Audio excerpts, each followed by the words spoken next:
আসসালামু আলাইকুম। আশা করি সবাই ভালো আছেন, আমরাও ভালো আছি। মিটু কিচেনে আবারও একটি নতুন রেসিপি নিয়ে চলে আসলাম। আমাদের আজকের রেসিপি হবে মজাদার সুজির ভাপা পিঠা। তো সুজির ভাপা পিঠা কিন্তু খুব সহজেই ঘরে তৈরি করে নেওয়া যায়। তো এখানে আমি 250 গ্রাম সুজি নিয়েছি, এটা রেডিমেড কিনা সুজি। আর এখানে লাগছে স্বাদ অনুযায়ী লবণ, লাগছে কিছুটা বেকিং পাউডার। আর এখানে নিয়েছি, যেহেতু শীতের সিজন চলছে, নারকেল আর এই তো খেজুরের গুড়। তো আমি ছোট করে ভেঙে নিয়েছি। এই উপকরণেই কিন্তু আমাদের ভাপা পিঠাটা হয়ে যাবে। তো কি কি উপকরণ লাগলেও দেখিয়ে দিলাম, আপনাদের করে নিতে সুবিধা হবে। তো প্রথমে আমরা এই সুজি দিয়ে কিভাবে পিঠার ডোটা তৈরি করব সেটাই দেখিয়ে দিব। তো প্রথমে একটি বাটি নিলাম, এই বাটিতে আমি দিয়ে দিলাম 250 গ্রাম সুজি। আর সুজিটা অবশ্যই চেলে নেবেন, আমি সুজিটাকে চেলে নিয়েছি। এখন দিয়ে দিব এখানে স্বাদ অনুযায়ী লবণ।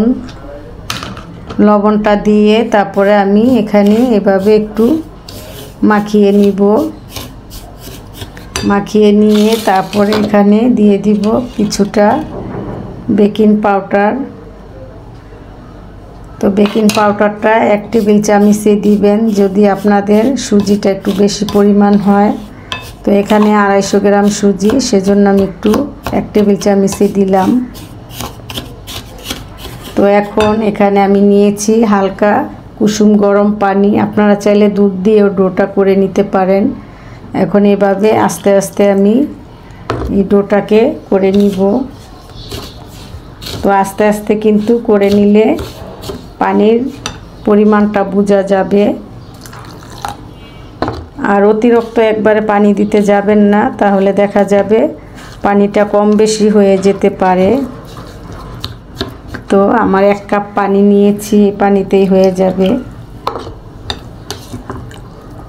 আর ডোটা কীরকম হবে সেটাও আমি দেখিয়ে দিব। এটা যখন আমরা 10 মিনিটের জন্য রেস্টে রেখে দিব, তখন কিন্তু ডোটা ফুলে উঠবে। তো আমি 1 কাপ পানি এখানে অল্প অল্প করে দিলাম আর মাখিয়ে নিলাম, দেখতেই পাচ্ছেন। তো এভাবে আপনারা সুজিটাকে মাখিয়ে নেবেন। আর এখানে আপনারা চাইলে দুধ দিয়েও কিন্তু কাজটা করে নিতে পারেন। তো আমি পানি দিয়েই করে দেখাচ্ছি। তো দেখতেই পাচ্ছেন এখানে কিন্তু আমাদের মাখানো হয়ে গিয়েছে। তো আমি আর একটু পানি দিয়ে দিব, যেহেতু ফুলবে। তো এই তো আমাদের এখানে আমরা কাপ দিয়ে মেপে নিয়েছিলাম, আমাদের 1 কাপের চেয়ে একটু পানি কম লেগেছে। তো এখন আমি এই সুজিটাকে ঢাকা দিয়ে রেখে দেব 10 মিনিটের জন্য। ফিরে আসব 10 মিনিট পর। 10 মিনিটে কিন্তু আমাদের এই সুজিটা সেট হয়ে যাবে।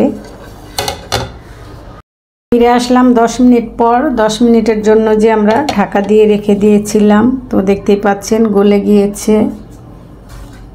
তো এখন এই তো যে পানি উপরে ভেসে উঠেছে, এখন এই একত্রে মিক্স করে নিলেই ঠিক মতন হবে। তো এইভাবে আপনারা 10 মিনিটের জন্য সুজিটাকে ভিজিয়ে রেস্টে রেখে দিবেন। তো এই পর্যায়ে দিয়ে দিব 1 টেবিল চামচ চিনি। চিনিটা দিলে দেখা যাবে সুজিটা একটু মিষ্টি ভাব থাকবে। তো দিয়ে এভাবে আমি একটু নাড়াচাড়া দিয়ে তারপর আমরা যেই পাত্রে এই পিঠাটা তৈরি করব সেই পাত্রে ঢেলে নিব। আর এই ডোটা কীরকম হবে আপনাদেরকে দেখিয়ে দেই। এই তো এই যে এরকম হবে, বেশি পাতলাও হবে না, বেশি ঘনও হবে না। অতিরিক্ত ঘন হলে কিন্তু পিঠাটা হবে না। আপনারা পানিটাও আমি যতটুকু পরিমাণ দিয়েছি এতটুকু দেওয়ার চেষ্টা করবেন। তো এই তো এই যেরকম হবে।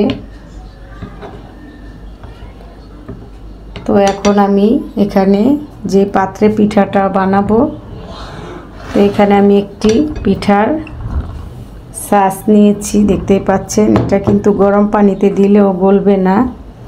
এখন এখানে আমি কিছুটা তেল ব্রাশ করে নিব, দিয়ে দিব তেল। তেলটা দিলে কিন্তু পিঠাটা সুন্দরভাবে উঠে আসবে। তো এখন একটি ব্রাশ দিয়ে সম্পূর্ণ এই বাটিটার গায়ে তেলটাকে ব্রাশ করে দিব। তো আপনারা এভাবে তেলটাকে ব্রাশ করে দিবেন। তো এভাবে আমি পুরো বাটিটাকে তেল ব্রাশ করে নিলাম। তো এভাবে আপনারা তেলটা সুন্দর করে ব্রাশ করে দিবেন। আর আমি এখানে নিয়েছি, এটা বাইরে থেকে এনেছিলাম। তো আপনারা চাইলে স্টিলের বাটিতেও করে নিতে পারেন। আর যদি বড় বড় মার্কেটে শোরুমেগুলো পেয়ে থাকেন এই বাটিগুলো, তাহলে কিনে নেবেন। এটা পিঠার জন্য খুবই ভালো। তো আমার তেলটা ব্রাশ করা হয়ে গিয়েছে। এখন আমি এখানে এই তো আমরা যে ডোটা রেডি করে রেখেছি, এই ডোটাকে আর একটু নাড়াচাড়া দিয়ে এখন আমি একটু চামিচ নিব, চামিচ দিয়েও লাড়া দিব। তো চামিচটা দিয়ে এভাবে ঘনত্বটা বোঝা যাবে, দেখতে পাচ্ছেন। এই তো এরকম ঘন হবে।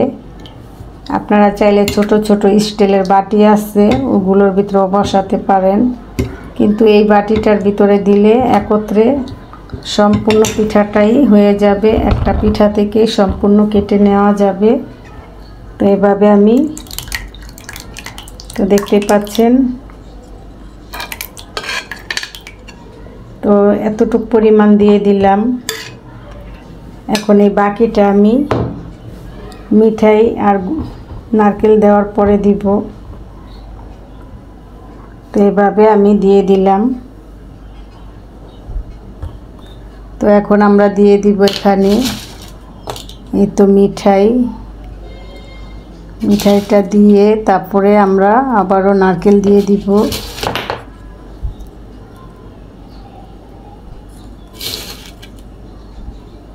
যেহেতু ভাপা পিঠা, মিঠাইটা একটু বেশি পরিমাণে দিবেন। এখন দিয়ে দিব কিছুটা নারকেল কোড়া। তো নারকেল কোড়াটাও আমি দিয়ে দিলাম উপর দিয়ে।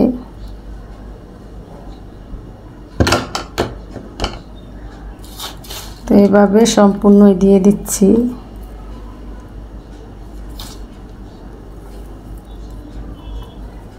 তো এখন এই যে ব্যাটারটা যে আরও কতটুকু রয়েছে, সেটা আমি আবার এভাবে উপর দিয়ে দিব।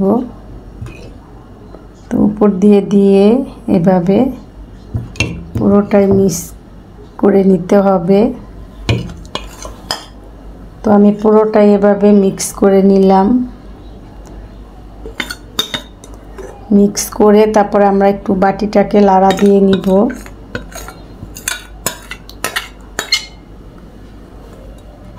তো এভাবে এখন আমি এই তো এভাবে একটু লাড়া দিয়ে নিব, যাতে একটার সাথে একটা লেগে না যায় গুড়টা। তো দেখতেই পাচ্ছেন সম্পূর্ণ কিন্তু বাটিটার ভিতরে বসে গিয়েছে। তো এখন আবার কিছুটা দিয়ে দিব মিঠাই।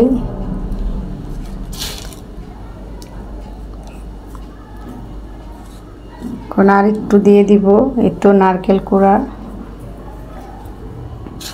তো আমাদের পিঠাটা কিন্তু রেডি হয়ে গিয়েছে। তো চলুন আমরা চুলায় চলে যাই। পিঠাটা কিভাবে ভাপ দিব সেটাও আপনাদেরকে দেখিয়ে দিব। তৈরি করার জন্য চুলায় চলে আসলাম। আমি চুলায় একটি কড়াই বসিয়ে দিয়েছি আর এখানে একটি স্ট্যান্ড বসিয়ে দিয়েছি। তো এরকম হাঁড়িতে আপনারা পিঠাটা ভাপে বসিয়ে দিবেন। তো এখন আমি পিঠার বাটিটাও বসিয়ে দিব। এই তো পিঠার বাটিটা বসিয়ে দিলাম। আর চুলার হিটটা থাকবে মিডিয়ামে। তো এখন আমি একটি ঢাকনা দিয়েও ঢেকে দিলাম। 15 মিনিটের মতো ভাপ দিয়ে নিব আর চুলার হিটটা মিডিয়ামে রাখবো।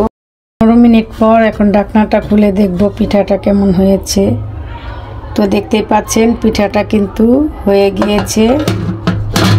তো ঠান্ডা হলে কেটেও দেখাবো কেমন হলো পিঠাটা। তো আমাদের পিঠাটা কিন্তু হয়ে গিয়েছে। এখন ঠান্ডা হলে আপনাদেরকে কেটে দেখাবো।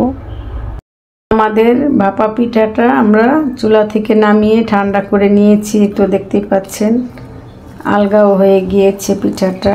তো এখন একটি প্লেটে তুলে নিব। এখানে একটি প্লেট নিলাম। তো এখন আমি এভাবে একটু দেখতে পাচ্ছেন আলগা হয়ে গেছে। যখন পিঠাটা ঠান্ডা হবে নিজের ইচ্ছায় কিন্তু এভাবে উঠে যাবে। তো আমি এখন এই প্লেটটাকে এভাবে নিয়ে তারপরে তো এভাবে তো দেখতেই পাচ্ছেন পিঠাটা কিন্তু সুন্দরভাবে উঠে গিয়েছে। তো পিঠাটা কেমন হয়েছে অবশ্যই কমেন্ট করবেন। আমাদের সুজির ভাপা পিঠা। তো এখন আমি কেটেও দেখাবো।